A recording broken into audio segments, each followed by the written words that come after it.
Hey guys, this is Grace and welcome to the second video for my latest 10 handmade cards, 1 homemade kit video for February. We are moving on to card number 6. So this is pretty much similar to card number 1 where I'm using the circle frames and I have picked the paper from that 1 by 1 or 1.5 by 1.5 piece of collage paper, and I'm picked one of them, and that will be the paper that I'm going to use for my sentiment.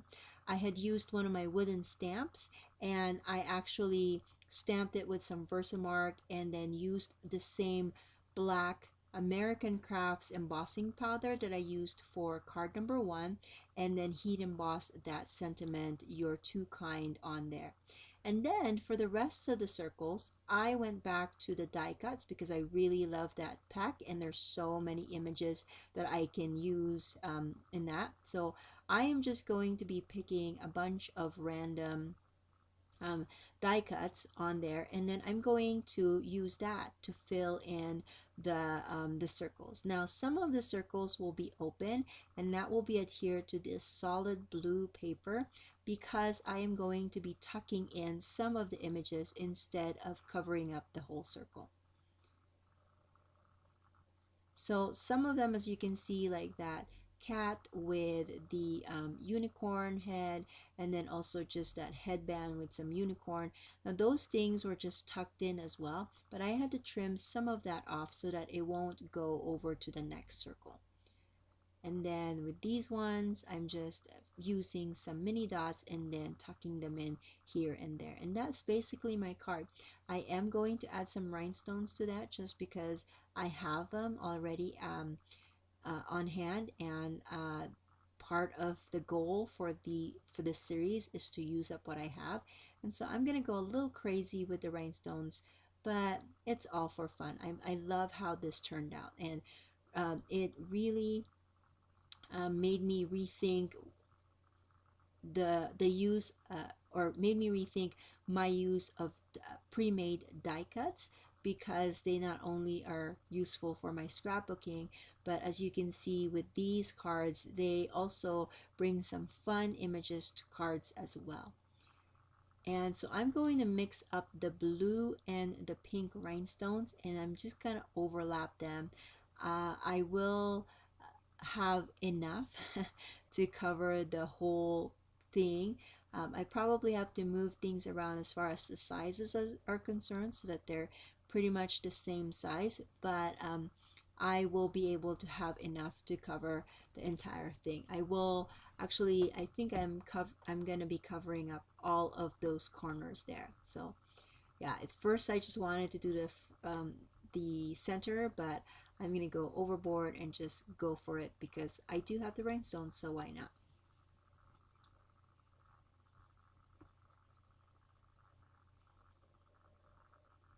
And that's gonna do it for this card number 6. And the close-up picture of the card will pop up here in a few minutes.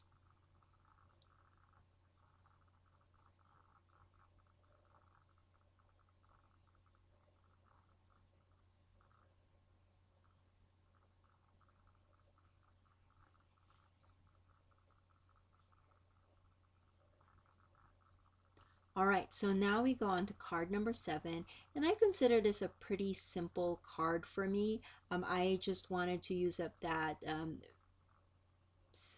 not pretty big, but it's big for A2 card size. The die cut that has the unicorn, it's I consider that a large element in a card, so I wanted to use that. And so I made the rest of the card fairly simple so that that will stand out. I did use this pattern paper as the background, but the pattern on it is not very strong that it conflicts with the unicorn. And then I have this the music notes. I cut that into a strip, and then to kind of dress it up, I will add a border of fringe on the top and the bottom.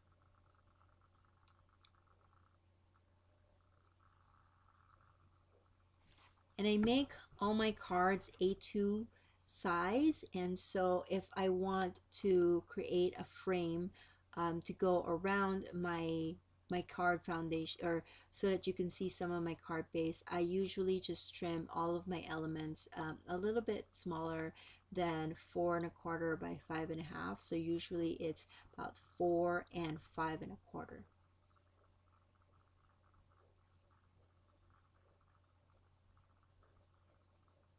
And I'm not sure if you can hear in the background, but I apologize if you can hear my dishwasher turned on. It's after the kids have gone to bed, and this is the only time that I could do my voiceovers, and so I am you can hear the dishwasher on while I am doing the voiceover. Well, I can hear it anyways. I hope you can't.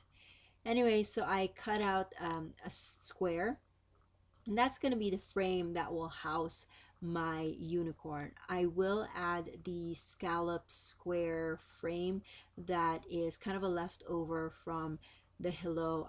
I had cut out that hello a few times for a different project a while back, like many months ago, and I just love that frame that I didn't want to throw it away, and so I kept it, and I decided to use that with this particular kit because it was just sitting at my table. And then to finish off, there was a die cut word that said sparkle, and I like the font of it. I think that it fit perfectly with kind of the whimsical feel of the unicorn, and so that's what I'm going to be using for this too. The only thing, the pain about that particular die cut is that to add to add foam adhesive, I have to cut the adhesive really skinny so that it will fit in all of those tiny words. But it all worked out, and now I'm just adhering everything, and then I will show you some of the or I will show you a picture of the close-up for this particular card.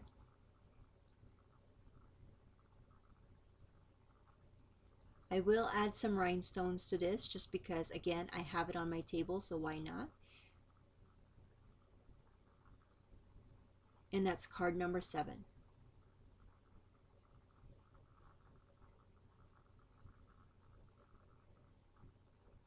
Okay, now we go on to card number 8, and this one I'm revisiting the other rectangle frames that I cut out for this particular kit.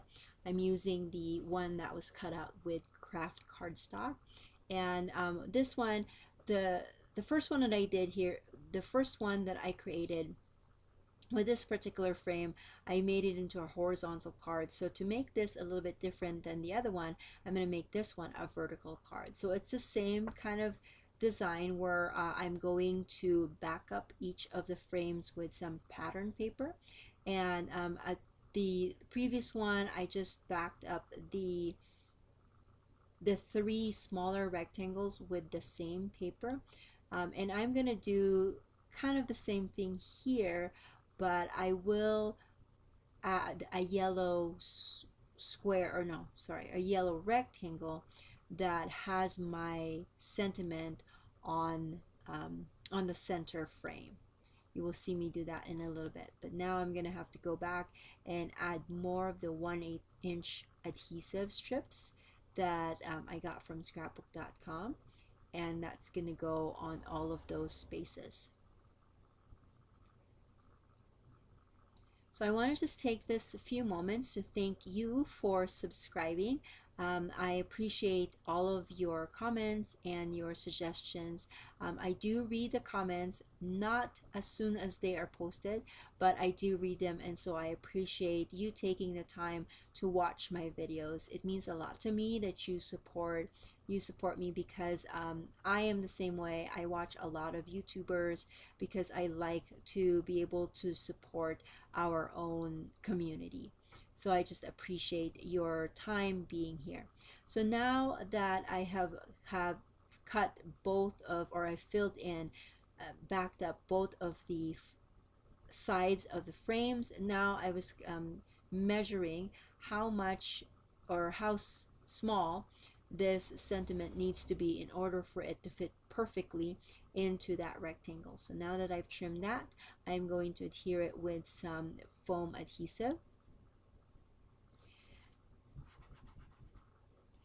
And then just because I have these die cuts, I wanted to use them up. And so the flower, you see this one, I've actually, that's a leftover from a project that I created. I'm not sure if I created it for this particular card, or I know, I think I did. I cut out one of the flowers to put in, I believe it was card number 4, or yeah, I think it was card number 4. And so I'm using the leftover of that, and then another flower die cut, and then I'm going to use that onto the left side of this card to kind of have like a floral bouquet going on there. And I am going to finish this off with some rhinestones and then call it good. So the problem, uh, I don't like having long nails. It just, it's not my thing. I do like, pretty nails, but I'm almost always with very short nails. And so the problem for me with that is these little rhinestones, it's such a pain to get out. So I have to use like a pick, or sometimes if I don't have anything, I live on the edge and use the sharp edge of my scissors just so that I can grab that out. But I was able to use all my blue rhinestones with this particular card. Okay, now we're going to move on to card number 9. And then this one, I wanted to revisit the square die cuts because it's, I haven't used much of it. And so with this one, I actually used it to create some frames. At first, I was thinking of putting the, so when I cut this, I used 2 different squares, one on top of another, so that I can create that frame. Now, at first, I was thinking I would put that the stamped imaged squares right on top of the square frame, but then it was just getting a little lost. So I changed my design, and what I did was I used the another square that I'd cut out from a different card, and then I'm going to turn that into a triangle and kind of fashion it where the top and the bottom tips of the triangles are under the frame, and then the left and the right side are over to kind of give it a little bit of design. And then these stamped and heat embossed sentiments will go on a framed uh, paper, and that's what I'm doing here.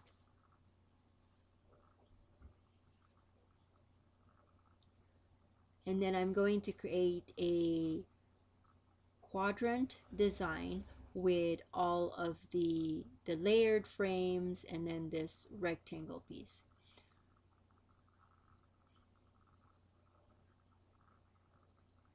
That's how I made my card, and then now I mean my elements, and then now I'm going to adhere some adhesive to that so I can put that on my background paper.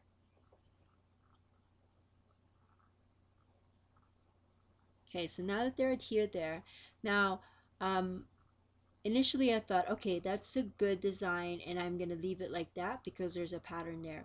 However, I just felt like it was missing something. It just didn't feel finished to me. So I pulled out some mini flowers from my stash. This was not part of my original kit, but sometimes you have to deviate and use some extra items from your stash because you just needed that something to finish off your card. And I felt like the flowers were just a perfect touch to finish this off. Okay, and now we go on to card number 10, my very last card. So with this one, I had really high expectations for myself on this one. Like, I just thought that I could make fringe design. I've seen Jennifer McGuire do something like this, but I guess my problem was I didn't watch the video to kind of revisit how she made her triangles to fit perfectly on all four corners of her element, and that was a mistake that I did, but oh well. And so I'm going to start off doing what I thought was the best way to create those triangles with fringe. So I had cut out a bunch of the fringe using the pattern papers from the two kits that I have. And then my idea was to add it to these squares. And then I'm just going to cut that in half and actually cut it in quarters so that it could create the triangle that I thought would work. So as you can see here, I'm doing that, and I thought, okay, this will be perfect, right? But the problem was, as soon as I cut this and as soon as I tried to adhere it, especially with the fringe on it, the points do not match. None of the fringe points matched. And so that was something that really frustrated me, and I couldn't figure out how to fix it without having to redo the whole thing. I didn't want to waste the fringes because I've already cut a bunch of them, and yeah, I just didn't want to start over. I don't know if I was being lazy or being defiant, but I did not want to restart. So what I ended up was kind of a sloppy rectangle or frame or diamond frame around my element, but that's all okay. It is what it is. So now that I created a center point. So I'm gonna put my my diamond on there, and I'm kind of seeing, okay, how am I going to design this? And then I'm going to kind of just start off.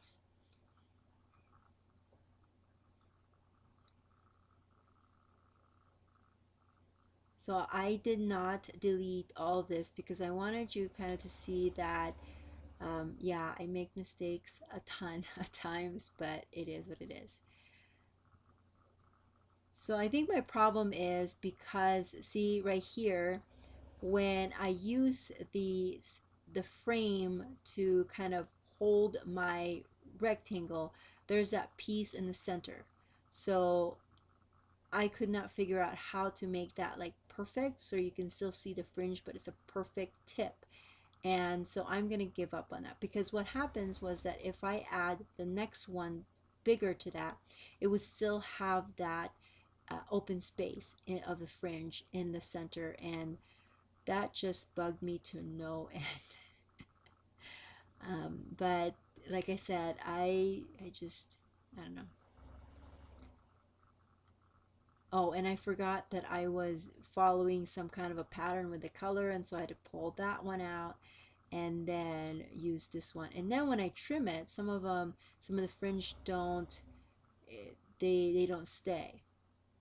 So as you can see right here, it just wouldn't work, and it was just not a perfect um, tip for me, and that just was bugging me. But I moved on. As you can, if you can see my table right there, so many little pieces of paper were falling, but I'm not even gonna bother with that and just move on.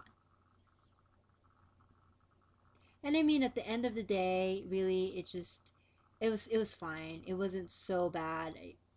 I'm sure if I give this to somebody that doesn't make cards, they would still appreciate the handmade aspect of it. But of course, as a card maker, I'm looking at this and thinking, how do I, next time, how can I fix this to make it right? And when I was doing the bottom, I think I did it much better than I did on the top, but still there's these little pieces in the center that I could not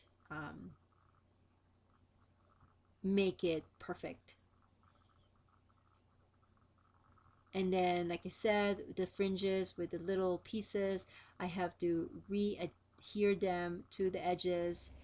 And yeah, they were a little bit of a pain. And I don't know if I don't have much patience, but this part was getting to me. I was getting pretty frustrated on this side, but I'm also the kind of person that I just I move I move on. I don't stew on it too much, and if it's awful, it's awful. And I'm gonna call it good on this part and then move on.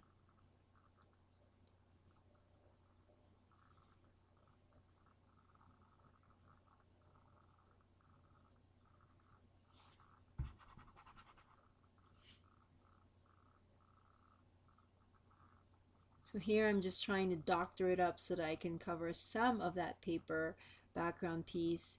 And I'm trying to look because that other smaller piece just wasn't working. And then I found this one and I trimmed it and all of those little pieces came off. And that's what's going to be. Okay. So now I'm all good with that. I'm going to adhere that to my card base. And then the rest of the card is pretty simple because I have a die cut, a little cat, mermaid, unicorn. Uh, no, maybe it's just a mermaid cat. I can't remember. But that will be my image for this card, and then I am going to add a sentiment that I actually pre-printed on the computer, and it's been cut with a kind of banner die cut shape, and it just says happy purr day, which is, you know, the cat purrs and then it's birthday. So I'm going to add that, and I have a bunch of these because I was using one of my stamps that had a bunch of animals on it, and I wanted to use that images up, but I don't have a sentiment stamp that had a lot of kind of catchy animal sentiments on there. So I'm going to show you all the things that is left over. I used up all of the 6x6 pads. There's just a little bit of paper left, but I'm going to use that. I'm going to throw that in the trash. And then I have just a handful left of the die cuts. And then here are my cards. Of course, all of my tools will go back to my stash. And then I did manage to create one more extra card, and this is one I'm going to show you right here. And that's it. Thank you so much for watching. If you like these videos, please give it a thumbs up, and I will catch you guys another day. Bye.